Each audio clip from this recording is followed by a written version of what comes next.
Les fondements de l'intelligence artificielle remontent à très très longtemps, mais l'appellation elle-même a été créée en août 1955. C'est l'année du retour vers le futur de Marty McFly, pour les amateurs.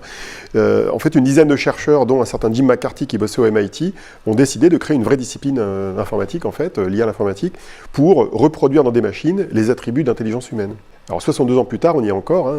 on a encore du mal à reproduire tous les attributs d'intelligence humaine, mais petit à petit, en commençant d'abord par le calcul, on l'a fait depuis très longtemps,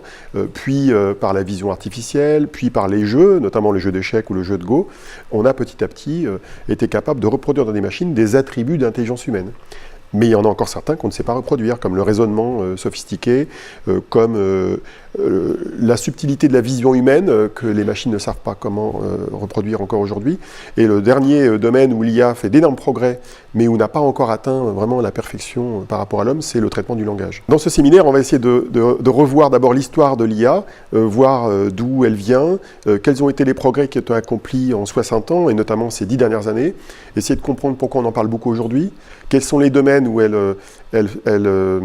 permet de faire des prouesses, notamment dans le domaine du marketing et de la communication. On verra aussi quels sont les acteurs, on verra comment un projet peut être mené, dans quel domaine, pour quel bénéfice business. On essaiera de voir aussi quelles sont les bonnes méthodes pour s'y prendre, à savoir est-ce qu'on doit développer son IA en interne, est-ce